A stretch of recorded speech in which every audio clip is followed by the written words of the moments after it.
live. I do this every time, but like, I can edit the podcast version anyway. But yeah. All right, buddy. Hey, can you let me know if anybody has questions? Because I might miss that. Oh yeah, I'll. That's just in the wait. Is it the comments under the comments that? Yeah, it should come up on the right somewhere. All right. Yep. All right, welcome everybody once again to Laying the Points with Farley Bets. Man, oh man, I am really, really happy to be here today because I wasn't sure if I was going to be. I've been feeling like shit now for over a week, getting over some kind of cold, or maybe it was COVID, or Steve, you and I won't get into this because that's not the topic of our podcast. But dude, I got tested twice for COVID and for the flu, so my nostrils have been fully harassed. All negative, but like I'm losing my taste. I don't know what's going on, but I think I'm on the back end of this damn thing. And believe it or not, one of the things I was worried about the most is that I would miss this podcast with you because I just did not want that to happen. I love talking football every week with you, and we are killing it, man. And we will get to that in a second. But Steve and I are hitting a stride here, and the big thing that we have to worry about now is staying on our horse and not getting knocked off because. That you start to think big things about yourself, and you might be handed a big slice of humble pie. So, trying to avoid that. But before we get started, as always, let me put out some reminders here. Please follow us at theoddsbreakers.com. That's at the Odds Breakers on Twitter. Put out articles all the time there. We have a bunch of great writers at the Odds Breakers. Oh, there's content just constantly. Baseball, basketball around the corner. Obviously, the NFL, college football, UFC, you name it. It's there at theoddsbreakers.com.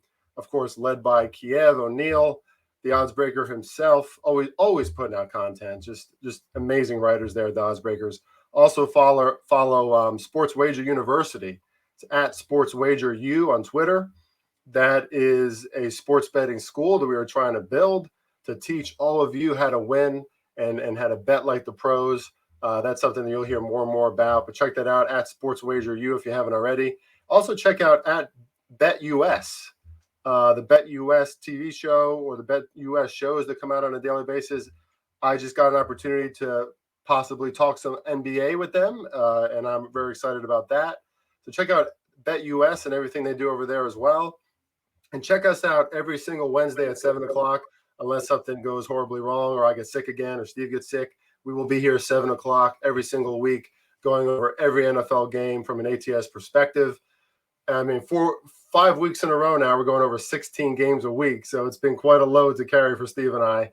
Finally going to get some bye weeks next week for some teams. But 16 games again here this week. The podcast usually comes out on Thursday, so you can get that everywhere you look for podcasts or listen to podcasts. So look for that, the Odds Breakers as well. Or you can listen live here on Twitter, or you can see the previous feed here on Twitter or on YouTube. So we're really everywhere. And lastly, you can follow me at Chris R. Farley1 on Twitter, or at Farley Bets, and follow Steve at SNORM at Snorm on Twitter. It's really kind of crazy that Steve needs more followers. Steve has been electric so far. I know he hasn't been on the scene for a long time, but the reality is, just like me, Steve has been betting for a very long time. Hopefully it's obvious to all of you. I don't want to speak for Steve. Steve can speak for himself here in a second, but Steve is as sharp as it comes with the NFL. This is a sharp NFL show, and I hope you guys have been enjoying it so far. And one thing that I have to note from the very beginning is if you've been following our Circa picks the last 2 weeks, then you've won a lot of money because our Circa picks went 5-0 this past weekend, 4-1 in week 3. So that's 9-1 the past 2 weeks in Circa. So if you just followed those picks alone, you'd be winning. If you put $1,000 in every one of those bets, then you're at least up, $9,000, I guess, right? So if you're just putting 1 unit on every one of those. So look for that every Sunday in the morning. I will put out our Circa picks at the Odds Breakers. I couldn't do it last weekend because I was at fucking urgent care. But they will go out usually at the Odds Breakers every Sunday morning. So check out what our official Circa picks are. And with that, Steve, let me pass it over to you because I know that your record so far is gold, man. So tell everybody how you've been doing overall ATS. So overall right now, we had another pretty decent week went 10-6, plus 4.71 units. But fortunately for myself, if you took my free picks, they went 5-0, and I put a picture up there to tease it a little bit. I did parlay those myself. So on my own personal note, there I hit a nice 5-game parlay for the second week in a row, which was pretty solid. Overall record 39-20 with 25.67 units overall for everything that I've been putting up on winning cappers. Again, like we've talked about, really, really solid week. Got to stay humble. One thing was that I noticed from last week doing the podcast that I pretty much pulled a 180 on everything I said about rookie quarterbacks after seeing all the data come out and things like that. And I really think that's why it's important that not only do you listen to the podcast or follow what we're saying early in the week, but then that's where the subscribing to premium picks comes into play. Because, for example, plays like the Titans and Jets game, I ended up taking Jets money line on that, and also obviously Jets by the +6. So those are just a few examples, just to always remember that, the week is early, putting this out Wednesday, that a lot of things do change. A lot of angles change from our perspective as well. Yeah, and hit up Steve on Twitter for his the premium picks. He's going to start to put those out for his customers. I know he's already getting some DMs, getting hit up there in your DMs, Steve. So that's awesome to hear about that. You can contact him directly on Twitter for that. You can contact me as well on Twitter. I also have a page at the Odds Breakers where you can sign up for my premium picks. You can ask me about that. And yeah, most of our picks, I mean, we do give out a lot of picks on this show, but like Steve said, we're kind of still on the fence about a lot of this stuff. And then we will get a better sense of all of our premium picks probably by like Thursday or Friday. We do have some early lines that we obviously put out. I gave my premium customers some early lines actually on Monday, which is what, all sharps do that. But look to sign up for our premium picks for really all the value every single week from Steve and I. So on my part, last 2 weeks, 18-11, straight up ATS plus 21 units. Teaser legs in week 3 went 7-0. Last week they went 5-1-1. Not really sure how to grade that unit wise or whatever, because I give teaser legs to my premium customers and they can do whatever they want with them. So I don't really add that to my unit count, but we've been hitting on a shit ton of teasers, which is, only resulting in positive things, obviously. Overall, 32-26 plus 16 units. That's about 54%. You heard what Steve's is. What was that, 39-20? It's about 64-ish. Yeah, it's about 65%. I mean, that's really, really good. So, I mean, between the two of us, whether you listen to this show or you just want to tune in for the free picks that we give at the Odds Breakers or on Twitter, or better yet, if you want to get a premium package, which from what I understand, for the value that we give and for the amount that we're winning, you're getting a great price on that. So just consider that too, because there's a lot of huge packages out there with, guys who, let's face it, a lot of guys and gals on Twitter, it's an oversaturated industry right now. Anybody can say, I got a pick to give out. But, it's not quite the same thing if you're not historically invested in sports betting and in everything that we do here, looking at all the angles the way that we do, like a pro sports bettor. So anyway, a lot to think about, a lot going on. Steve's been killing it. Steve, I appreciate you every single week in the show, man. There's, everyone probably knows by now, Steve is one of my best friends, even though he's an Eagles fan. But there's a reason why I brought him on the show. It's not just because he's a friend of mine. It's because he's good at what he does. So good 1-2 punch every week. And with that, Steve, let's get started. Because again, we got 16 games to go through. I mean, this is no joke every week. So Rams at Seahawks, Thursday night football. Steve just told us that at betonline.ag, which is where we get all of our lines, that line has dropped to Seahawks +1. It was at 2.5. But, mega juice on the Rams at -1. You could get there like -130 right now at betonline. Total of 54.5. Steve, you want me to pass this one over to you first? Yeah, I'll start this one off. So yeah, like we just said that before we got on here, I thought earlier today when I was looking at this, it was 2.5 dropped down to now 1. A lot of juice on the Rams. Exactly what we kind of thought last week with the Rams. That was a huge letdown spot for them, especially after McVay acted like they won the Super Bowl the week prior, beating the Bucs. Really feel like this is gonna almost be in a must-win territory for the Rams. They don't want to drop 2 back-to-back division games, especially being on the road here. Seahawks, they didn't look as polished off in the first half, but they really came into their own last week in the second half. Was really impressed with them. They really, really bothered me that I actually ended up going the other way on them, even though on the podcast I was on them. So that was frustrating from my perspective. But as we know, again, looking at this, public is all over the Rams, and I kind of am leaning with them on this week. I really think that McVay has to have this team a lot more buttoned up. They are definitely better in every category offensively speaking right now, and I'm looking for a ton of points here. I really think in this Thursday night matchup that it's going to be a back and forth battle, and I am leaning the Rams to edge out the Seahawks here, and looking for the total to go over as well. Yeah, it's funny. Actually, my gut instinct on this at first was that the total is too high, but then when you start to look at some of these stats, I start to go to the same side as you, Steve, even though, I think that the Rams defense is going to be eager to reassert themselves in this one. I mean, what an embarrassment last week against the Cardinals. It really got dominated. I mean, there was those 2 turnovers early in the game to the Cardinals' benefit. But the Rams, if you really paid attention to that game, the Cardinals controlled that game. They controlled the game on defense, on offense. When the score was it was 24-13, the score just felt a lot further apart than that. And of course, Russell Wilson, very, very similar style to Kyler Murray, but not quite as quick, not quite as athletic as he used to be in his youth.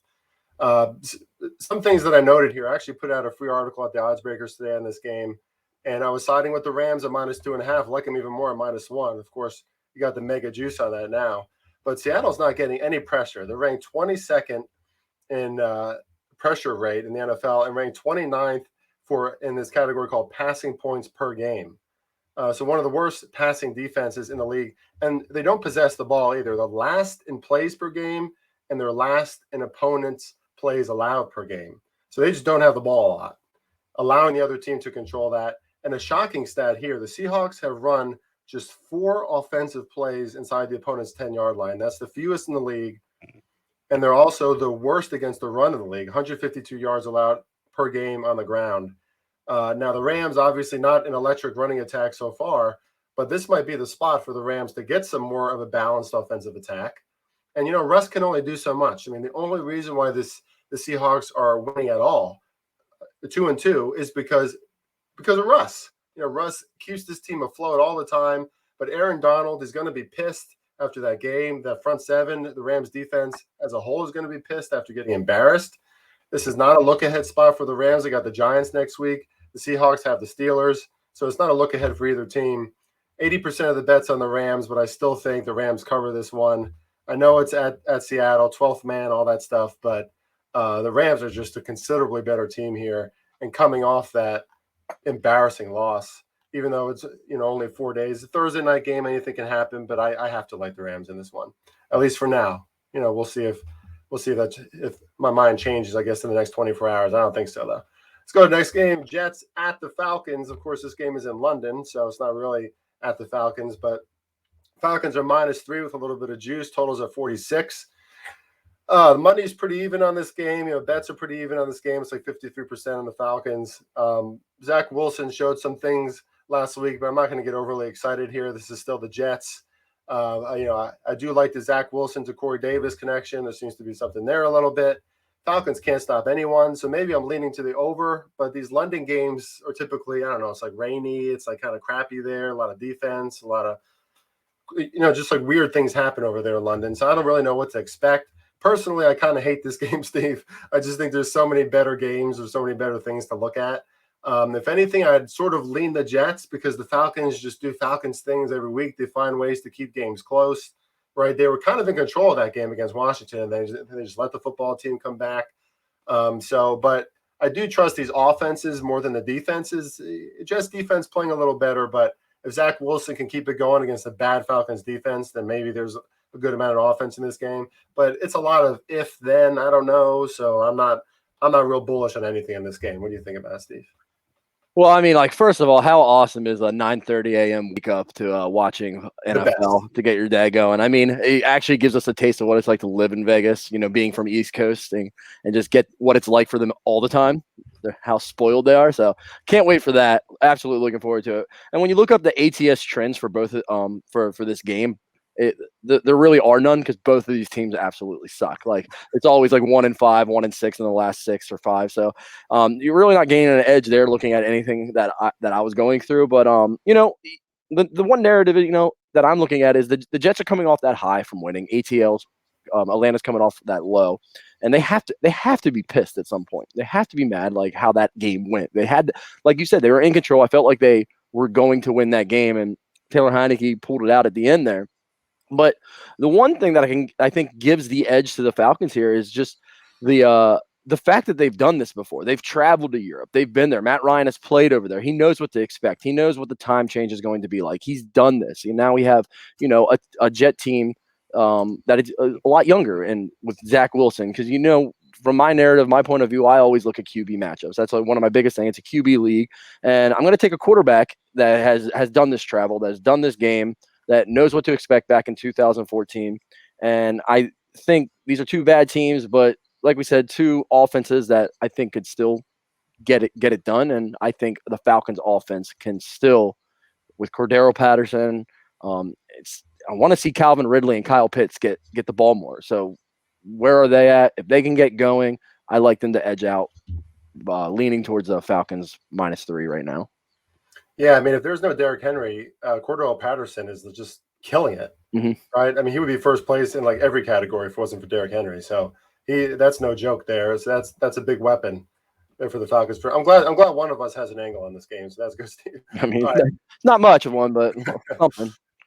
Dolphins at the Bucs. Bucs -10 with a little juice at home. Of course, coming off that big game against New England. Total set at 48. Who do you got in this one, Steve?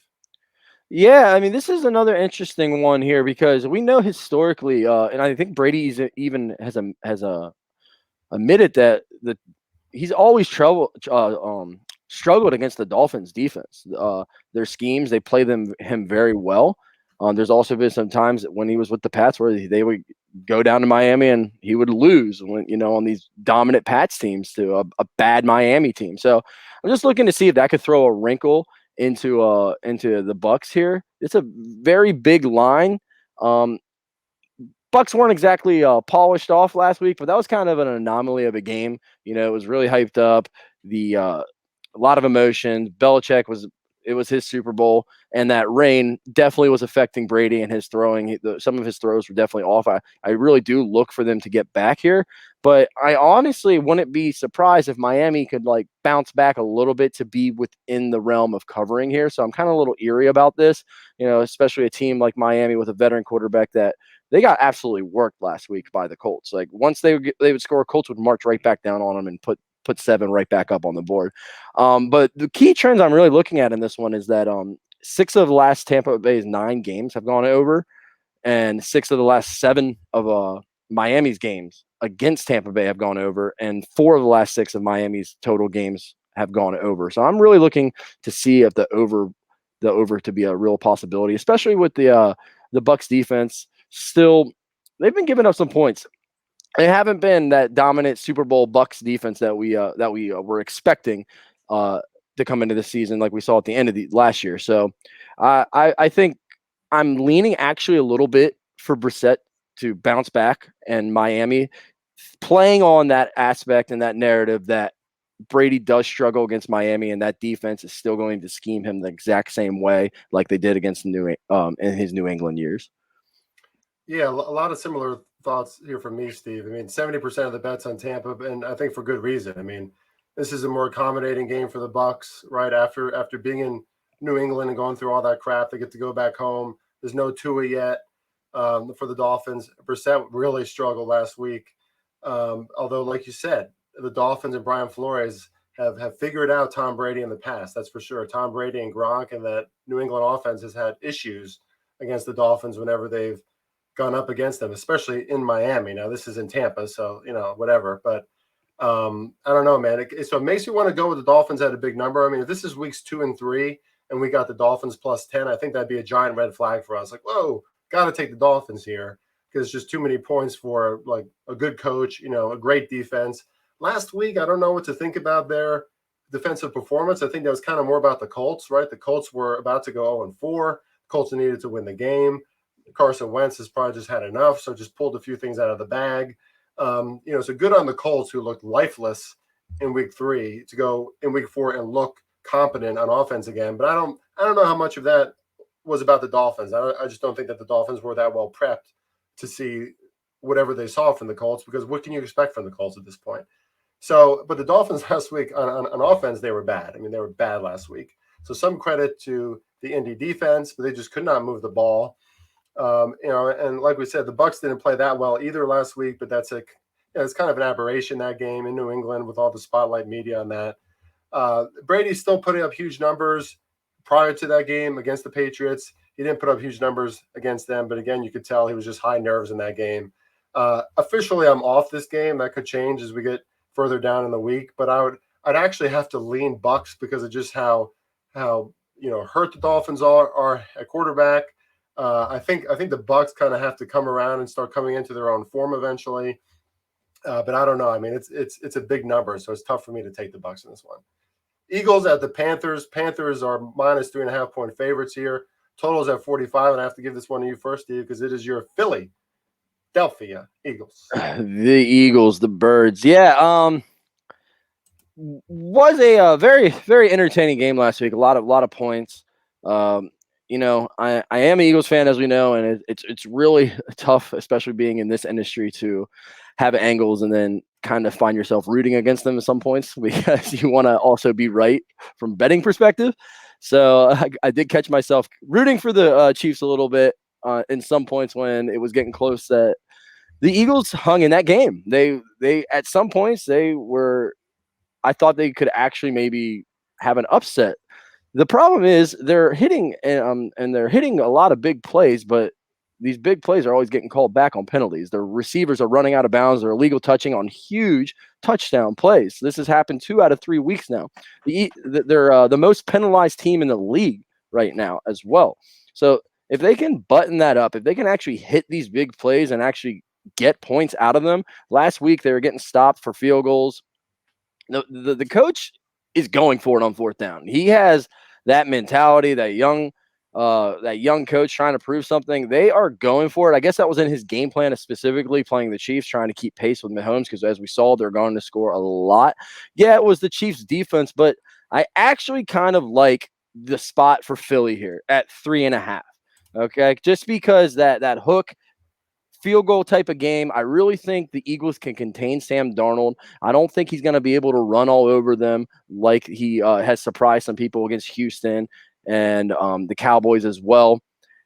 The one player he's targeting is DJ Moore, as we've all seen. He even got some targets into Robbie Anderson last week, finally, targeting him around 11 times. But when you look at this game and you look at the score that they played, it looked really close, right? But they actually were getting blown out by Dallas, and they got a lot of garbage touchdowns to come back in it. I'm not sold on Sam Darnold yet. That's why I really think this is a doable game for Philly here. I think they still have a formidable defensive line that can get after Darnold, interrupt some things. And if we can contain, not give up the big home run plays, and actually on the other side nail those home run plays, because as we saw, the Philly offense is not afraid to move the ball, take chances. And I just don't think they're going to go 1-16. And if you look at their schedules, there has to be some spots when they're going to win. Other than the NFC East teams, there's going to be some spots. I think this is actually a very winnable game for them, depending on if they can get cleaned up and stop getting penalized, stop shooting themselves in the foot, and hit those big plays that they're so close to doing. I lean and I like Philadelphia plus 3.5 here. Wow. So Steve can attest. I will very quickly bet on the Eagles, especially if Steve tells me to. First of all, Steve hasn't said this yet, guys, but 4-0 on Eagles picks so far this year, Steve. So you're locked in on every one of these Eagles games. So it scares me to not be on your side. But as of now, I'm not on your side. And let me just tell you why. So 66% of the bets on Carolina. That makes sense, but still kind of close. Now, the biggest thing for me is Christian McCaffrey might be back. So we'll see tomorrow at practice, right? The big Thursday practice is usually a big indicator. But I guess he worked out a little bit today. Shaq Thompson is out, and that's a big loss for the Panthers on defense. Now the Eagles, they kind of did hang with the Chiefs last week. I mean, until the fourth quarter, the Chiefs pulled away, but that game was back and forth for very much of that game. But I don't know how much to take from that because the Chiefs' defense is bad. I mean, the Chiefs' defense has some big time. They have a lot of room to improve on defense. I mean, the Eagles were going up and down the field for the parts of that game, and I thought that was going to be like a close game to the very end. Now the Chiefs got some good stops at the end, but for everything that you said in the past, Steve, about the Eagles' offense and how unaccountable it is and how inconsistent it is, the fact that they looked their best against the Chiefs' defense, I think, says a lot. And now we have the Panthers coming off a game against the Cowboys, who we both agree Cowboys are a special offense. I think they're either first or second with the Cardinals. I mean, I think the Cardinals and the Cowboys this year are leagues ahead of every other team on offense. And, the Bills are still great. The Chiefs are still great. But the Cardinals and the Cowboys have something figured out. I mean, Dak has been unstoppable. So now the Panthers face an offense that is considerably less capable than the Cowboys, and the Eagles face a defense that is on the completely other end of the spectrum. Panthers still have a very solid defense, and now they're coming back home. They played really well at home this year. I hate that the Eagles also have a quick turnaround after this game. They go on Thursday Night Football against the Bucs, in 4 days after this game, so that's not great. And the Eagles are second worst only to the Seahawks in rushing yards allowed. So if they're allowing 150 yards per game right now. So if Christian McCaffrey comes back and the Panthers are able to, they're able to set that run game and have a balanced attack. I mean, at the end of the day, Sam Darnold, am I totally sold on him just yet? No, but I take him over Jalen Hurts. I mean, he still has an arm. He can still toss it. The connection with him and David Moore hasn't been, it isn't always there, but it's usually there. I mean, it's usually pretty damn good. And here's a stat for you. Panthers 12-2 ATS in their last 14 games after allowing more than 350 total yards in the previous game. I think they lock it up this week. I can see the Panthers winning by like a touchdown in this one. So I lean for now on the Panthers side. And again, like I said, that's scary because Steve has been locked down on the Eagles. Maybe eventually Steve has to lose a pick. I mean, what are you going to go 16-0 in the Eagles? Yeah, get everyone right. I mean, it's anyway. One of those games where I have that feeling, that feeling. I don't know. I got that feeling about the Giants this week, which is even scarier. But anyway, Steve, I don't know if I can actually pull the trigger on that one if Steve is on the Eagles, but we'll see. Okay, next game, Saints at Washington football team. Washington football team +1 at home, total of 44. 74% of the bets on the Saints. The Saints are actually an early premium pick that I gave to my customers. So there you go. There's a free premium pick for anyone listening. Washington football team squeaked out a win last week. Thanks again to some magic from Taylor Heineke. I really like this kid. I mean, he had a post-game interview where he was talking about his friends and family and how they supported him when he was about to leave the NFL, and then he got a second shot and he was getting emotional about it. I mean, the kid has real passion for football, and he's really appreciating his spot and what he's able to do. So you got to love that in a competitor. And are the Saints the most confusing team in the NFL? I mean, week 1 they smashed the Packers, right? And then on the flip side, last week they let the Giants, who let's give the Giants credit here. I mean, it's hard for me to give the Giants credit, but Daniel Jones played really well in the fourth quarter. The Giants came back, but the Saints are still loaded with a ton of talent. Jameis Winston makes some big throws, but he's just not consistent enough. I mean, he'll put the ball on the money and then he'll throw some kind of crazy passes. He makes bad decisions. It's kind of the same old Jameis Winston that we've always known. And I bet, for all the hype that he's getting early in the season at first, I bet they wouldn't mind having Drew Brees there again right now. I mean, Drew Brees may be one of the most consistent quarterbacks in the history of the NFL. The Saints have had that for 15 plus years, and now Jameis Winston not exactly given the same caliber of quarterback for the Saints. Washington football team 28th in sack percentage, not good. 29th in allowed passing yards, and I should say passing yards allowed. 29th in total yards allowed. Washington football team's defense, I think we can legitimately say at this point, that was their spot last week against the Falcons to show out a little bit and assert themselves against an offense that is not great, that is inconsistent, and they did not do it. I mean, they did not stop the Falcons for huge parts of that game. Chase Young, I still don't think he has a sack on the year, but I don't know what to expect from the Saints from week to week. I think Heineke can keep him in this game, but I mean, I think this line is probably exactly where it's at +1. So for now, I'm off this game. Washington football team can't stop anyone though, so I'm inclined to hit the total over 44 here because I think Heineke can make some things happen too. Yeah, I'm really not a believer in any team here. I really feel like this game, with going into it, if you put money on either side, it's you're really gambling here. It's definitely a coin flip. That defense was, anointed and was supposed to be, this defensive line for Washington was supposed to be the greatest thing coming into this year, and they have not done anything. So, yeah, like, what reason have they given you to think like, okay, they're going to completely shut down the Saints here? I think we're going to start seeing a lot more of the Saints utilizing Taysom Hill even more so. I'm not sure if Winston is really the guy there. I really not. I mean, he like we said from week one, he's not putting up that many yards. They were winning games and they went on the road and they beat the Patriots, but they're not.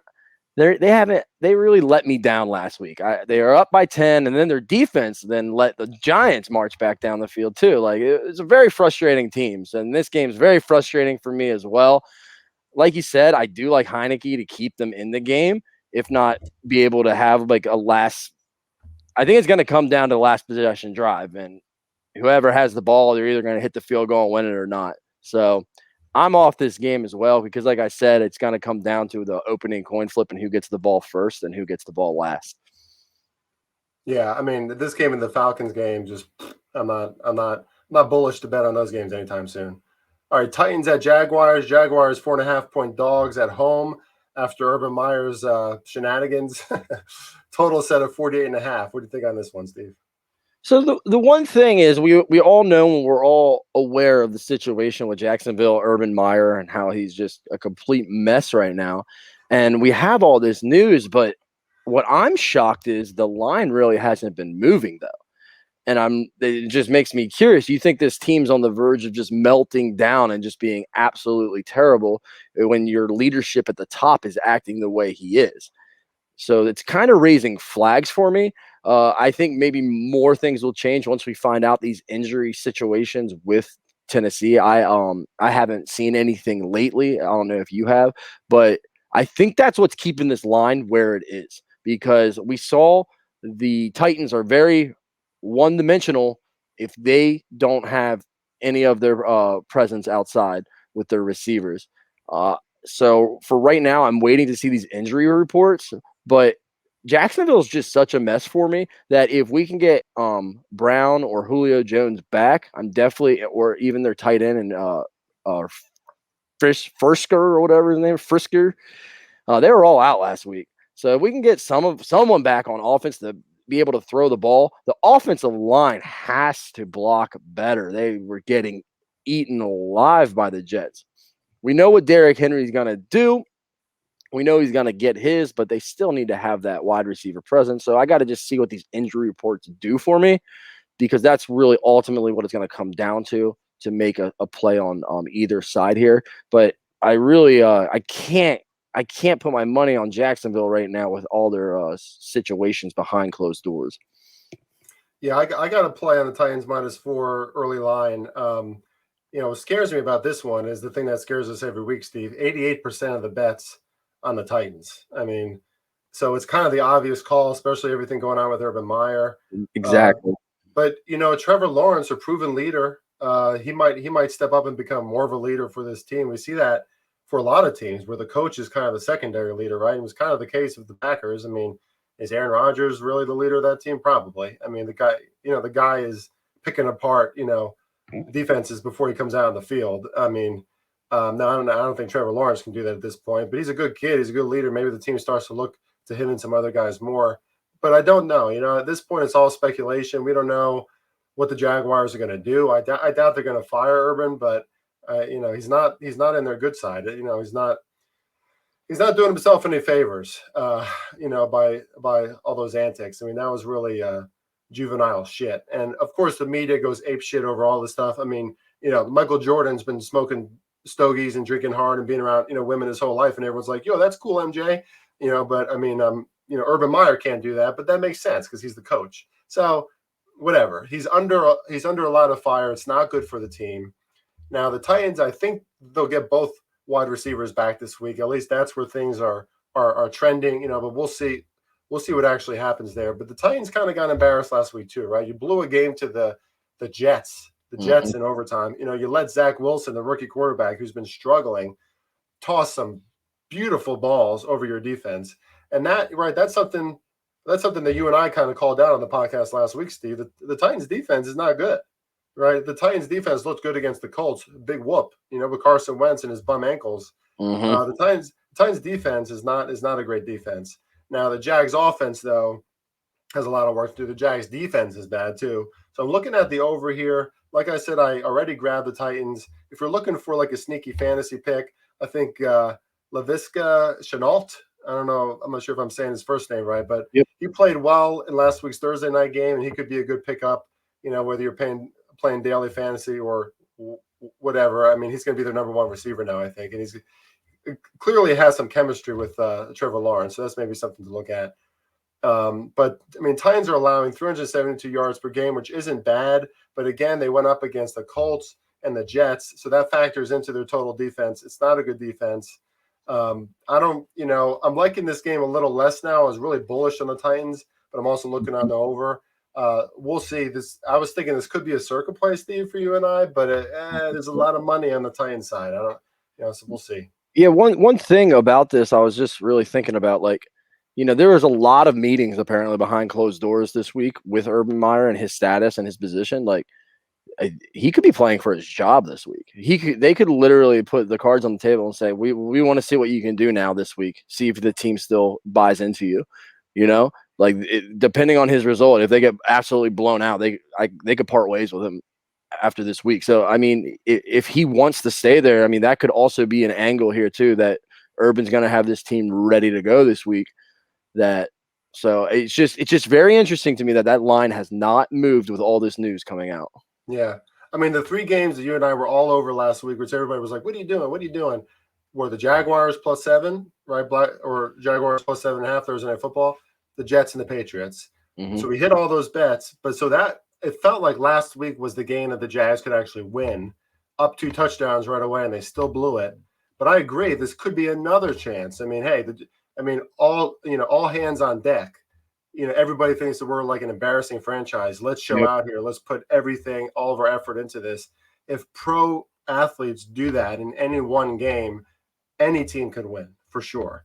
So I'm starting to kind of look a different way. I still like the Titans for now because as long as they get Brown and Julio Jones back, they should be able to cause some problems for the Jaguars on offense.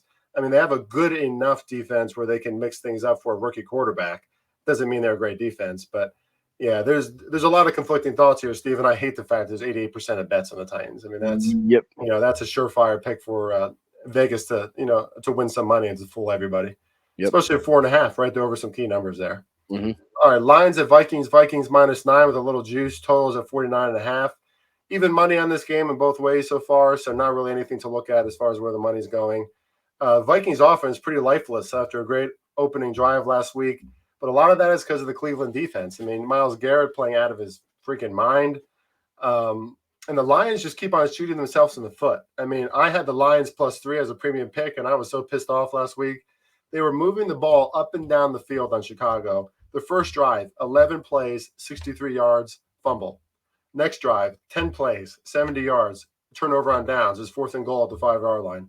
Next drive, 3rd and goal at the 3-yard line, fumble. I mean, you can't get the ball in the red zone more than the Lions did and do less with it than they did against the Bears last week. And then they still almost came back and still made the game a little close at the end, pulled within 10, and obviously the Bears covered because they ended up winning by 10. So if you had the Lions on a teaser, then that's still pushed. But, man, that was a disappointing game for the Lions. But that seems to happen every week with this team.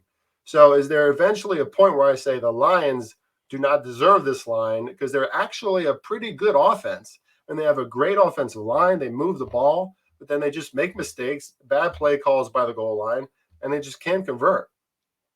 Now, I'm trying to decipher my notes here. Let's see, 24th in rushing yards allowed.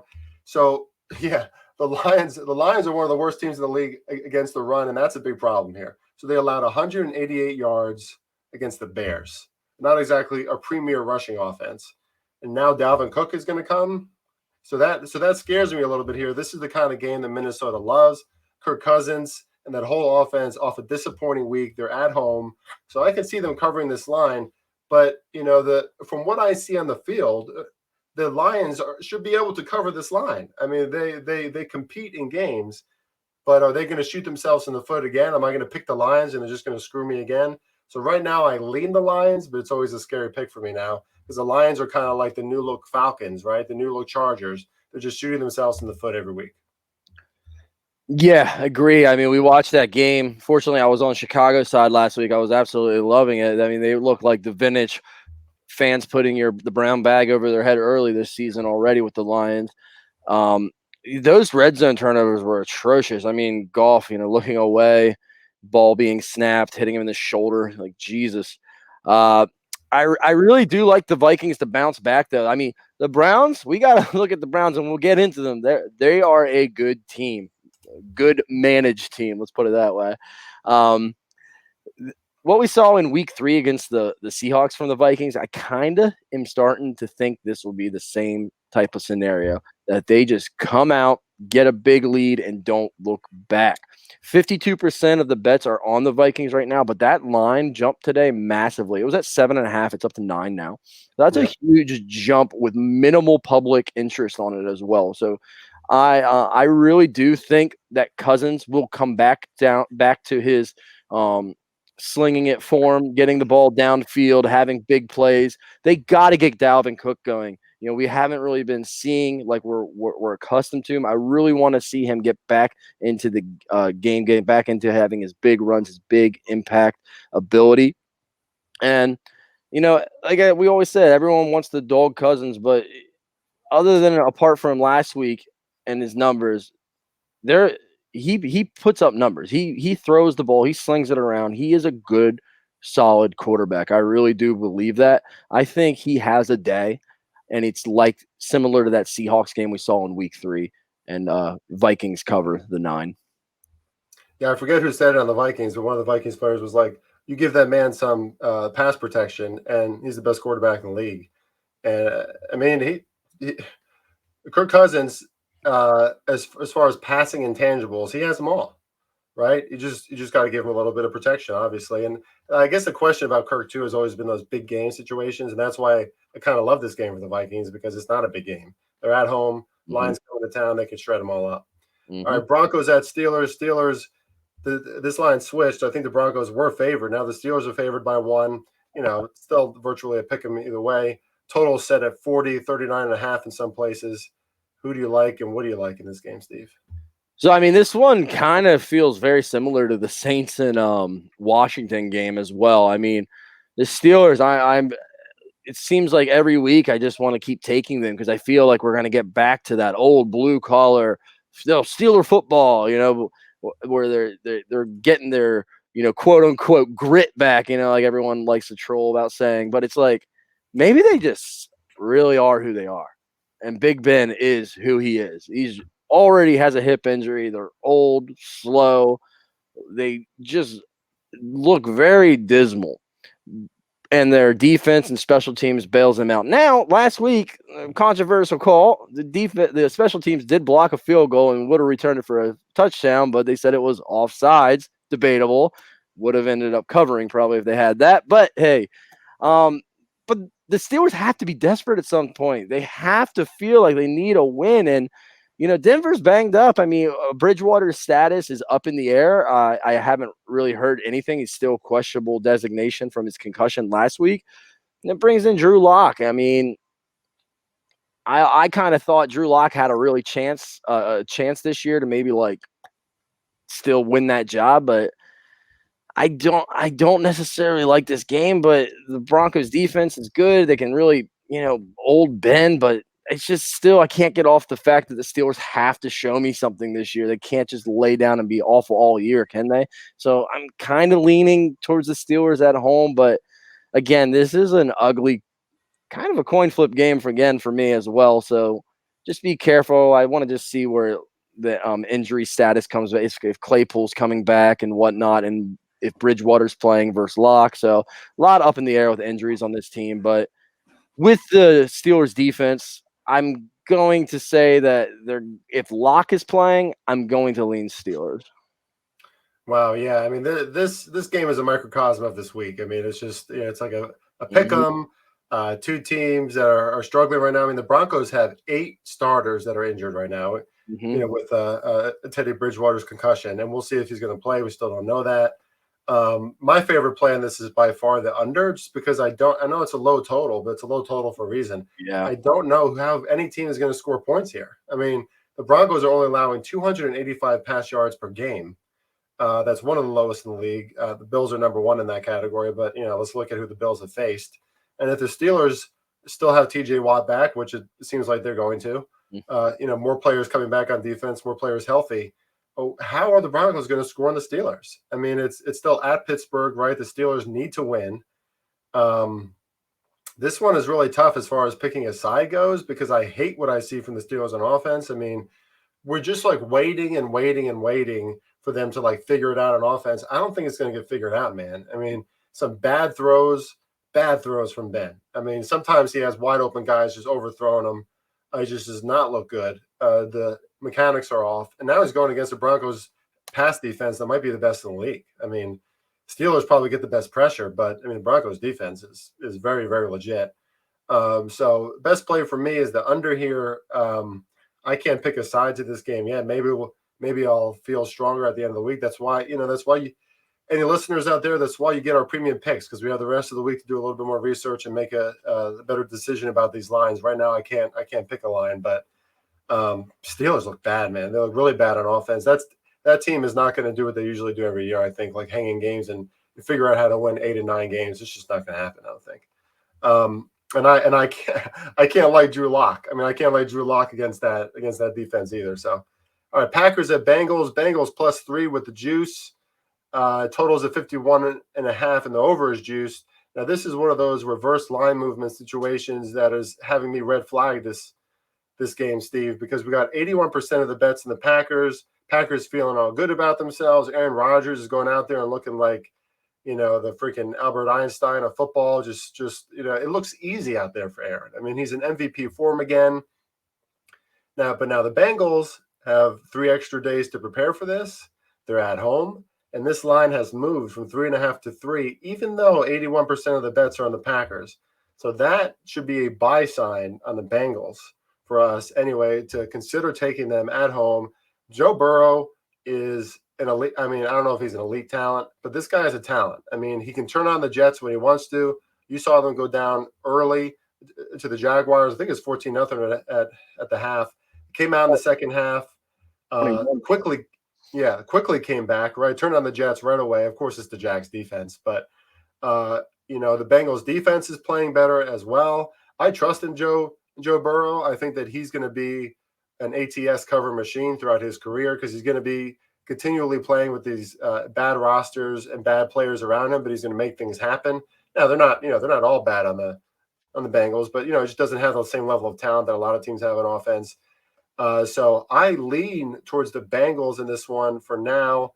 Steve, curious to hear your thoughts about this one, just because of the reverse line movement, the extra days to prep, and the Packers feeling a little too fat and sassy right now. Yeah, you're right. Yeah, my mistake. I thought for some reason I kept thinking the Jags were 21.5. They were only up 14. No, it was 14, but it was the big stop that the Bengals had on the goal line there, 4th and goal, 1 yard line out, which really that shows me a lot, that a team with a young quarterback like Burrow being down 14 wasn't flustered. Yes, the game was close, but it's a Thursday night matchup, short week.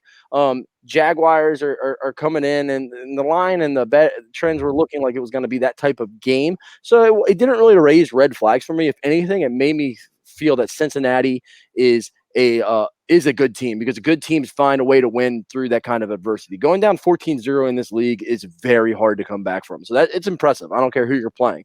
So they're also coming off a bye, almost like a bye with Thursday night football. So they had those couple extra days to prepare, be ready. And again, that's my big angle that I look at too. That reverse line movement. We have a lot of money on the Packers. They're kind of feeling themselves, and the line went from 3.5 to 3, and that's a big focal point historically. Cincinnati and Green Bay games are always usually close for some reason. I don't know why, but one thing I'm looking at and the totals for this game. 4 of the last 6 home games for Cincinnati have gone under. In Green Bay, when they play in October, 4 of their last 5 games have gone under as well. So I'm looking at that under there for this game. If we look, Cincinnati's defense is very formidable. They've been holding teams to minimal points, and they have not been scoring a lot either, but they are winning their games. I do like the Bengals here, and I do like the under at plus the under, and then the Bengals at +3. I love it. Teaser, teaser, teaser. Do we have a circa play, Steve? We just might. I think if we can get that 3.5 back again, maybe. Ooh, that'd be nice. That'd be nice to get the hook. Yeah, what? All right, Patriots at Texans. Texans +9 with a little juice. Total is set at 39.5. Yeah, this is an interesting game. It's a tough one, really, because we're still not Daniel Jones. Mac Jones looked really good. The moment was not too big for him last week. He got away with some drop passes from the Bucs in key situations, but they're not playing the Bucs this week. They're playing Houston. But Houston's defense, just be careful. They were getting after Josh Allen. They had an early turnover in that game that kind of had me worried that if they were able to get some points on the board, that could really change the outcome of covering a 16 or 17.5 point spread last week. If they would have got up 7-0, because they did get the ball in Bills plus territory. Thank God, though, Davis Mills was absolutely atrocious with 11 for 21, 84 yards, and 4 interceptions. It was kind of expected going into the Bills' first rookie road start. That's a tough game. That's a tough matchup. We didn't see that from him, though, against the Panthers. That game, that defense was there. They were ready. They weren't getting absolutely destroyed. Davis Mills actually had a drive where he threw a touchdown. And we know that Mac Jones is, they kind of is a game manager still. They dink and dunk down the field. They're coming off that absolute high from giving everything they absolutely had. This could be a possible teaser for me to maybe just get those points down on the Pats and add them somewhere else. But I'm actually leaning a little bit towards Houston because I just think it's a lot of points for 2 rookie quarterbacks going at it. I understand we saw what we saw with Mac Jones last week, but it's a week-to-week league, and I feel like Houston will come back from after getting blown up that bad, and Davis Mills can only play better. Yeah, I have a lot of the same thoughts as you on this one, Steve. I mean, Mac Jones, people have a real issues these days with accepting that two different things can be happening at the same time. Sports media loves to generalize everything. Like, oh, Mac Jones is the real deal, or oh, Mac Jones absolutely sucks. Mm-hmm. Actually, Mac Jones, he composed himself very well. I was very impressed by him in that Sunday night game. At the same time, nothing jumps off the page as far as his arm talent goes. He's a smart kid. It's obvious he's a smart kid. So he can pick apart defenses. He's cool under pressure. But is he like a Justin Herbert type of arm talent or something? Absolutely not. That's just obvious. So he's going to be good for the Patriots, I think. I don't know if he's going to jump off the page. And like you said, I think you hit the nail on the head, Steve. The Texans defense, don't be shocked if the Texans defense can really limit the Patriots in this game. I kind of like the under in this one too. It's so low. But 38 is kind of a key number, right? A lot of games about 24-14, they land in that area if it's a low scoring game. So we're still over 38. I mean, it'd be nice to be at 41, and get the under, because that's another sort of key number for low scoring games. But so I lean towards the under in this one, and I think the Texans could keep this closer than we think. But again, Davis Mills against Belichick, rookie quarterback, and probably the worst rookie quarterback in the league. Ugh, yikes. I'm not jumping to the window to bet on the Texans. I'll put it that way. All right, Bears at Raiders, another interesting game. Raiders -5.5, total of 44. This game is really tough for me. I mean, I think the Bears are the better defense, but the Raiders have improved on defense. And the Raiders are at home in this one, coming off that loss to the Chargers. Steve and I, that was our final circuit pick, so love seeing the Chargers get that one. But Raiders at home. Now that's a totally opposite atmosphere than the Bears at home. Right, this is Vegas. It's a dome. It's brand new. Chicago, Soldier Field, outside, grass, old school. I mean, I don't know how the Bears are going to fare in Vegas. I mean, this Raiders offense is still a very, very good offense. I mean, we're talking about a team in Vegas who puts up 430 yards per game. The Bears put up 275 a game. That's a huge, huge difference. We're talking about 155-yard difference there in week-to-week offensive output. I think there's going to be a lot more Darren Waller in this game. He only had 4 catches for 50 yards last week. He needs to be featured a little bit more. But something that jumps out, one of the players on the Chargers, I think it was Bosa, said that we knew that Derek Carr, once he gets sacked, once he gets hit, he kind of starts to crumble. Some quarterbacks, they don't mind to be hit, right? They still stand in the pocket. They can take it. They're calm. Derek Carr, not the case. And you started to see that in the game last week. If the Bears can get to Carr, they can keep this game close. I don't know if they're going to be able to enough, though, with the Raiders at home. You got to feel like they're going to be a little bit more rejuvenated after that loss to the Chargers. Now they're 3-1. They don't want to lose 2-0 after such a hot start. -5.5, though, is kind of too many points for me.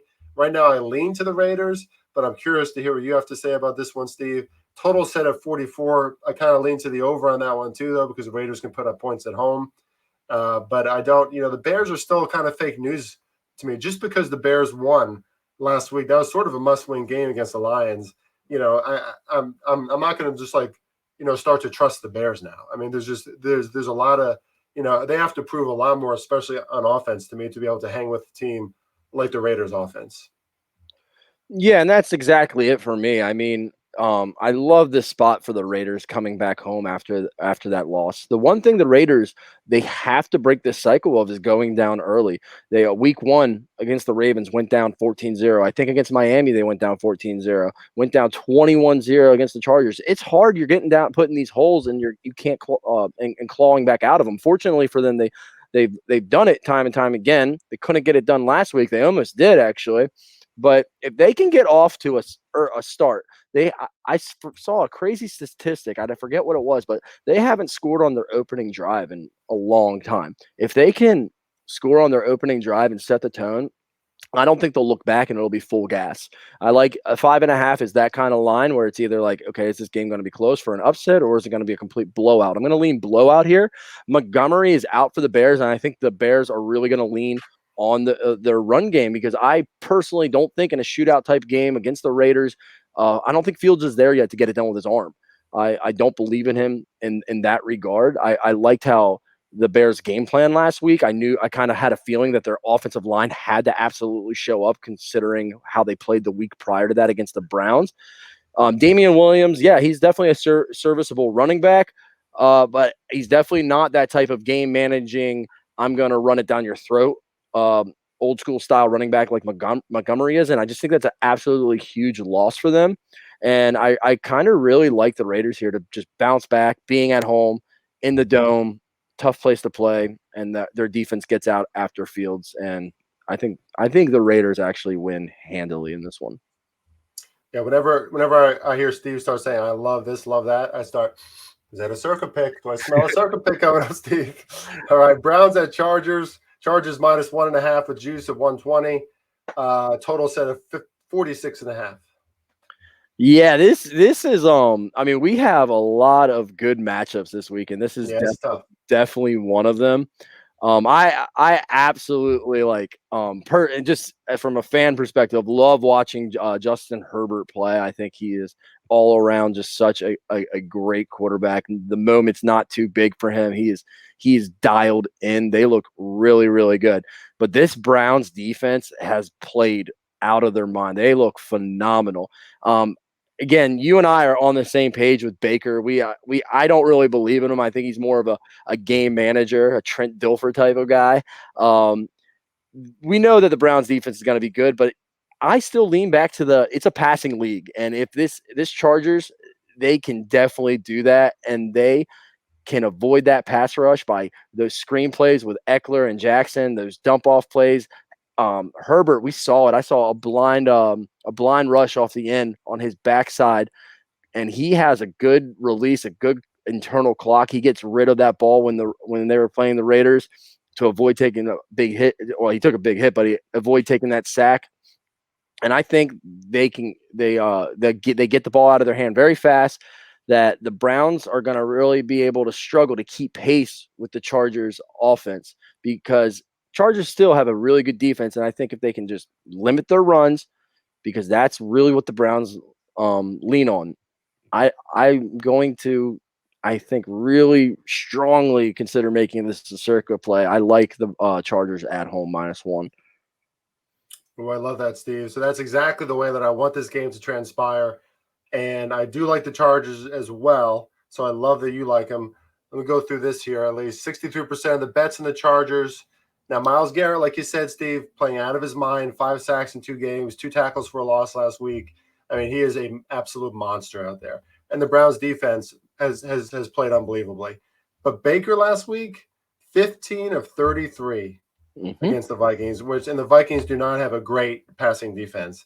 You know, I don't always want to get on my rants against Baker here, but there's a reason why I get pissed off about seeing him on, all these commercials and everything. I mean, I guess he's like a good, he's a good looking little guy or whatever. I mean, but Baker is not that good. I mean, he benefits from a fantastic defense, a fantastic offensive line. And you watch the way that Kareem Hunt and what's his name? Chubb.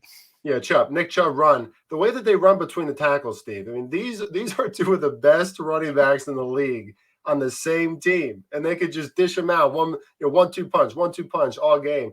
So Baker benefits from all this. Now, that's not Baker's fault. Good for Baker. He's in a great spot. But if the Browns had a quarterback that was a difference-making quarterback, this would be a terrifying team.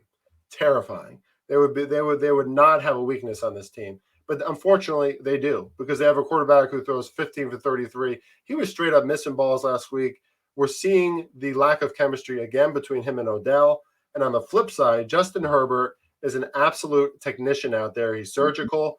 And let's take a look at this. The Chargers pass defense, 5th against the pass so far this season. And let's look at who they faced. Allowing only 192 yards per game, they faced the Dallas passing offense, the Chiefs passing offense, and the Vegas passing offense, 3 out of the 4 of the games that they've had. Cleveland, 3rd against the pass. Cleveland is a legit defense for sure. But who have they faced? All right, the Chiefs in the first week, very legit. But then Houston, Chicago, and then they faced Minnesota last week after Minnesota had a big win. So, I mean, this Chargers defense, the Chargers pass defense with Brandon Staley, I love the effect that he has in their defense. They're tackling way better than they ever have. The Chargers have had tackling issues for years. They're actually tackling really soundly. And at the end of the day, Steve and I have the same points in a lot of these games. It comes down to the quarterback. Who are you going to trust at the end of the game to go down the field and make the right decisions? Baker Mayfield or Justin Herbert? There's a great stat. I pull it up on my phone here. I just saw about Justin Herbert has now 6 games with 3 touchdowns and 0 interceptions, tied for the most by any quarterback in NFL history in his first 2 seasons, and he's only played 19 games. This kid, I mean, I don't have to throw these stats at you because everyone should know by now. Justin Herbert is the absolute real deal, and I trust him to go down the field. Love it if this would be a circa play for us, Steve, because I would love to cheer against the Browns and for the Chargers. Could you imagine if the Herbert was on the Browns? Oh, my God. No, that's what I'm saying. Like, if Justin Herbert was taken by the Browns, I mean, God almighty. That's what I'm saying. Like, if they even had an above average, arm talent on their team. And I do think Baker makes some damn good throws at times, but I don't know why it's not consistent though. It's extremely inconsistent. And to me, that's a preparation thing. Like I think that Baker just gets a little too fat and sassy, a little too cocky. He's like, "Hey, I'm Baker Mayfield," and then he throws a game like that, and that's a preparation thing to me. That's a discipline thing for me. And he's had those issues his entire life. Giants at Cowboys. Cowboys 7-point favorites. Okay, here we go with this one. I'm getting amped up about this shit. I haven't had a coughing bout this whole podcast, but I might have one now because I'll lose my voice. 79% of the bets on Dallas. Okay, now let's look at these stats here. Dak Prescott, 100 of 133, 75% completion rate, 1,066 yards, 10 touchdowns, and 2 picks. But stop right there, ladies and gentlemen. Hold the phone. Daniel Jones, 96 of 144, 66% completion rate. Still great. 1,184 yards. That's more than Dak. 4 touchdowns. Should be 5 because the 1 touchdown was taken away from him last week when that guy fumbled in the end zone. 1 interception. Should be 0 because he threw an interception at like the halftime lob, Hail Mary. Also, 27 carries, 188 yards, 2 touchdowns. Steve, Daniel Jones is coming into his own a little bit. I looked at some deep analysis and some of the plays that he made, some of the ways that he shook out the Saints defense on Sunday. And I do think that Daniel Jones might just be entering into, a new frame of mind, a better version of himself. Now, the Cowboys are actually worse than the Giants at passing yards allowed per game. Now, the Giants haven't had the greatest competition so far, but they've had a formidable schedule. The Cowboys have had a very formidable schedule, so you have to hold that into account. The Cowboys really good against the rush so far, only 81 yards allowed per game. Giants 121, and that's the scariest thing for me here. If Zeke, who looks really good, can get going in this game, which he probably will, he'll probably get some good runs, then the Giants are going to lose control of this game. But I do think that the Giants offense, Saquon looks healthy again. I think Saquon, a win like that they had last week where the Giants are down 21-10 in the fourth quarter, and they find a way to come back, 2-point conversion. They go into overtime, and they make great decisions and go down the field against a good team like the Saints at home in New Orleans for the first time all year. That's a big win. That's a locker room, boost. I do think that the Giants could be very competitive in this game. We saw it last year. Steve and I were in Philly actually watching this game, and it was very high scoring, and it was very close, and that's when Dak got injured. I think this game is going to look very similar to that. Do I think the Giants are going to win this game? As you got to put mind over matter here. So no, I don't think they're going to win this game. But do I think they can keep it close? I do. The Giants defense started to show some improvement on defense last week. They made some big stops when they needed to. But I know Dak so far has been absolutely unstoppable. So am I extremely confident in the Giants? Do I want to have them as a circa pick? Absolutely not. But I'm definitely going to have a play on the over in this game, 52.5. And I lean the Giants for now. I don't think I've ever heard you that passionate about the Giants in a long time, if ever. A long time, man. Yeah, that's why I was laughing. I have in my notes here, actually, I was like, Giants fanboys are going to have their hopes up and the tides have turned in their favor. Not the case. That's what I have. No, but guys, it's kind of like how you usually feel when I talk about the Eagles. It's like, man, I'm ready to go all in on the Giants right now after hearing that. But I'm looking at the betting trends on this, and it's on Action Network. It says that the percentage is at that 80-20. 80-20 is a key number of public taking one team, and it's specifically when it's at, like we saw last week, 7. What do we see with the Jets? Covered 7. What do we see with the Bucs? Covered. The Patriots covered 7. It's that 80-20, and when it's 7 or more, that's what I really try to look at, and it's starting to get in that realm again. And it's an NFC East matchup. It's that type of game where you're like, oh no, Cowboys, they're 4-0 against the spread. They've been rolling. If it ain't broke, don't fix it. But Vegas has to win. Vegas has to get their money, and this is a type of game. Dallas is America's team. There's going to be a lot of action on this game. Just be very careful. I would not be surprised in an NFC East matchup. Daniel Jones, like Chris was attesting to, he's coming into his own to come back from behind. We haven't seen the Giants come back from behind and actually score points. Scored 10 points to come back from behind to tie it, and then actually getting a touchdown in overtime and driving the ball down the Saints' throat. That's impressive. Okay, that's impressive. That's a quarterback that's confident. That's an offense that's starting to get confident. We do have the Jason Garrett, narrative as well. Is he, does he really know his team, or does Dallas really know Jason Garrett? It could play a factor. But Chris, you kind of turned me around on this game, and especially for me, looking more at the betting trends, that 80-20 and 7 points, I'm going to lean the Giants as well and with that over of 52. Oh, love to hear it, Steve. Love to hear it. I really do think this could be a good setup for the Giants. I really do. People overlooking them a little bit too. Mm-hmm. It's easy to. I mean, the Cowboys are going to have to trip eventually. Right. Especially with Mike McCarthy behind the helm. I mean, I don't trust Jason Garrett as far as I can throw him, but God, I definitely don't trust Mike McCarthy. He's going to screw him over at some point. Well, it's All like I right. said to you too. Giants are very close to being another one of those 3-1 teams as well. So Very true. Yeah, the Giants should have beat the football team, and they, yeah, absolutely. let down for the Falcons, but that's a winnable game there. So Yep, absolutely. 49ers at Cardinals. This one's to you first, Steve. Cardinals 5.5-point favorites. Total of 49.5 now. It used to be a 50. yeah, this one is one of those games that's going to be a definitely make a decision later in the week. There's a lot of injuries right now. Not really sure what to make of them. Is specifically, do I really want Garoppolo out there or do I want Trey Lance out there? I'm not really sure. San Francisco got flat out. They got dominated last week. They started out pretty hot, but then they really fizzled out quickly, and Seattle took it to them. I was actually really surprised that Seattle looked as good as they did, specifically on the road against San Francisco's defense. I have AZ written down. Arizona looked unbelievable against the Rams. They took the lead, never stopped, kept that gas on the pedal. I'm really looking at the totals on this one. It's gone under in 5 of San Francisco's last 7 games against an opponent in the Western Division. So in the NFC West, that is. So 5 out of those 7 have gone under. And also the total has gone under in 4 of Arizona's last 6 games as well, believe it or not. So look for that. Look for maybe San Francisco to slow them down a little bit. 5.5 is another one of those, is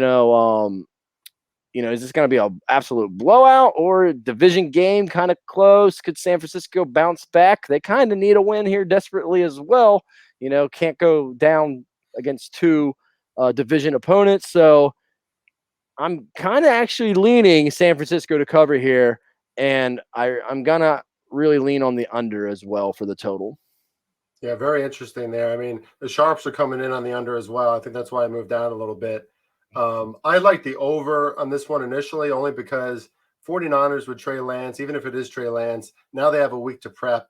We saw the Niners kind of crumble when Garoppolo went down. Well, that's because Trey Lance was somewhat unprepared, didn't have a week to prep. Shanahan with a week to prep against the Cardinals. This is a divisional game. I think they'll pull some things out of their pockets and do some creative things against Arizona. They're going to have to, because the Arizona defense looks more talented every single week. And obviously it's an easy pick, right? To take the Cardinals minus 5.5. They're just going to continue blowing out teams, but this is still an AFC West divisional matchup. The 49ers are still one of the most loaded teams in the league, but they just keep on getting plagued by injuries. So it's just too easy to like the Cardinals right now in every one of these games and to see them covering. So I just feel like Vegas is trying to, they're trying to lure us to keep on taking the Cardinals. And one of these weeks, it's really gonna hit us. It's really gonna nip us in the old bud. So I don't know, man. Trey Lance with a full week to prep. I kind of like San Francisco to cover too, but I haven't found any angles on this game that I really like just yet. So I want to take a deeper dive into this a little more as the week goes on. Right now, I still lean to the over though, because I think with the Cardinals offense and some scheming this week and some better preparation from Shanahan, I think there could be some more points than expected, even though the trends in the Sharps are going with the under. Bills at the Chiefs. Chiefs minus 2.5 with juice at home. And the total is at 56.5. And for good reason with these two offenses. 58% of the money is actually on the Bills, which is interesting. Chiefs are one of the most, public teams, right? Everybody loves Mahomes, but more money on the Bills. I mean, Bills, I guess, increasingly a more public team as well. The last placed AFC West Chiefs against the first place AFC East Bills. Well, what do we know about the AFC East? I think is probably one of the worst divisions in football right now. AFC West, one of the best divisions in football right now. So that, we take that with a grain of salt. Bills are still only allowing under 250 total yards per game. Now, if we look at who they played, that's a huge part of it. But I think no matter who the Bills are playing, their defense looks vastly improved. Now, Chiefs are one of the worst defenses in the league, allowing over 430 yards per game. I think they're either 29th or 30th in the league. They have major issues. major issues on defense. The Eagles, like we said, were moving the ball at will in the Chiefs, especially in the first 3 quarters of that game. And judging by what Steve has said in the past about the Eagles and what he sees in their offense and how inconsistent it is, that's no bueno. That's not good that the Eagles are moving the ball in the Chiefs. This is an AFC Championship rematch. As we know, Josh Allen lost last year to the Chiefs. I like the Bills to win this game straight up, Steve. The Bills, I think, are the more complete team. I know it's at Arrowhead, but the Bills have played there before. It's not gonna intimidate Josh Allen and the Bills. And the difference in this game, I think, is going to be defense. We've seen Patrick Mahomes come down to earth a little bit, look a little bit more mortal, not being able to pull magic out of his back pocket like always. Mahomes is still one of the best in the league, but so is Josh Allen, and I think they have a way better defense than the Chiefs at this point. So if you're giving me 2.5 with the Bills, I'm taking that, and I'm going to take the Bills straight up as well. Oh, interesting. I like it. So, I mean, we cannot ask for a better Sunday Night Football matchup. I am absolutely amped. Don't have to work on Monday due to the holiday. I mean, come on, forget about it. It's awesome. But flat out, I think Kansas City, they need to absolutely win here, way more than Buffalo does to keep pace in that AFC West division. I mean, that is going to be a absolute battle to get out of that division and make it into the playoffs. And one thing that you're forgetting and you didn't look into, remember Andy Reid, he's going against another coaching understudy of his who he absolutely dominates. His record is very impressive when he plays against his former understudies. So I'm really liking the Chiefs here. I got them early at 2.5 in a lot of my plays. It moved back up to 3. I think that's a key number there. Keeping it at 2.5. I really like the Chiefs. But we look at the Bills. Okay, they're good. They're taking care of business. They're doing what they're supposed to do, right? But they are doing it against bad competition. We haven't really seen them play anyone that is turning out to be that good. So look at Chiefs. They played the Browns, really good. Ravens, good. Chargers, good. The Eagles, bad. Bills have played the Steelers, bad. Dolphins, bad. Washington, bad. Houston, bad. So, I mean, this is going to be a very telltale sign of these two teams. The Chiefs defense, yeah, they need a lot of work. We know that. Arrowhead, Sunday Night Football, that is going to be an electric atmosphere. You've got to at least like the fact that maybe their defense can get up, show and give the Bills a little bit of trouble. Like I said, that 2.5, 3 area, Chiefs at home, not too many times you're gonna get Mahomes with that low of a spread. I'm gonna take KC because they need this win way more than the Bills do. Yeah, this is like one of those, it's like at the precipice, right? I'm going to remember this conversation on Sunday when one of us is right and one of us is wrong. And it's like, damn, I should have, like, Steve, there's a lot of great points by Steve. Damn it. Yeah. All right. So Colts at Ravens, last game, Monday Night Football, Ravens -7 at home, totals of 46. So one thing that stands out to me, I was looking at, like, Wentz is an absolute covering machine. If you really think about it, like, I don't think he's that good, but he covers games. He stays in games. He hangs around. He will give everything he has. And getting 7 points against Baltimore, especially after the kind of week they had, it kind of makes me lean a little to the Colts here and actually take Carson Wentz. Is Colts here? I mean, he kind of showed something last week. 61% of the action is on the Ravens. No surprise there. But, the line isn't really moving too much. It's holding. It's a Monday game, so we have a long way to go before anything happens with that one. Last week we saw the Chargers getting a lot of last-minute action that was put because originally the Raiders were 55% of the public was on the Raiders, and then it ended up switching to 58% of the public on the Chargers by Monday night. So that's a money game. Got to kind of wait and see to really develop and find an angle on that for myself. But if you really look up Carson Wentz's totals, I saw one on Action Network that he is actually he's covering at a 62.1% rate in the league against the spread. Believe it or not, he leads the league in it, edging out Tom Brady, albeit Tom Brady has 200 more games than him. But still, it's something to be said that Carson Wentz is staying in these games, and he gets those garbage time touchdowns. He kept them in against the Rams. That was unfortunate for us. We couldn't cover 3.5. But hey, new week, kind of leaning towards the Colts here after having a really good week. To stick around, Monday night matchup, Carson Wentz prime time. Why not? Yeah, and it's kind of an old school matchup, right? The Baltimore Colts, now Baltimore Ravens.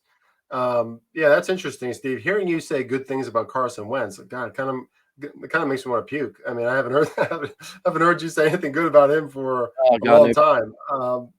But I mean, I kind of love the spot for Baltimore, though, right? They're on the road for a long time, 3 out of the 4 of their first games. Now they're back at home, and the Colts fresh off a win. They finally got their win. Maybe this one doesn't seem as essential, but I can't deny everything that you were just saying, Steve. I was only leaning Baltimore anyway. I guess my only thoughts on this one is that I think obviously the more nuanced offense is the Baltimore offense. There's just a lot more they can do, a lot more speed. And I think Carson Wentz can get easily confused by all the different schemes that Harbaugh and that defense can bring.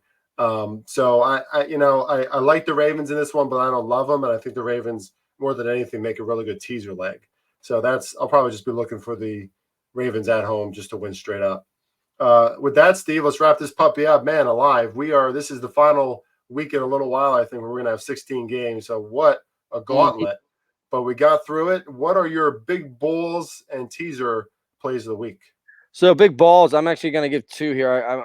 I'm taking my Eagles on the money line. I think this is a good spot for them to actually get a win, and I'm going to take the Bengals on the money line as well.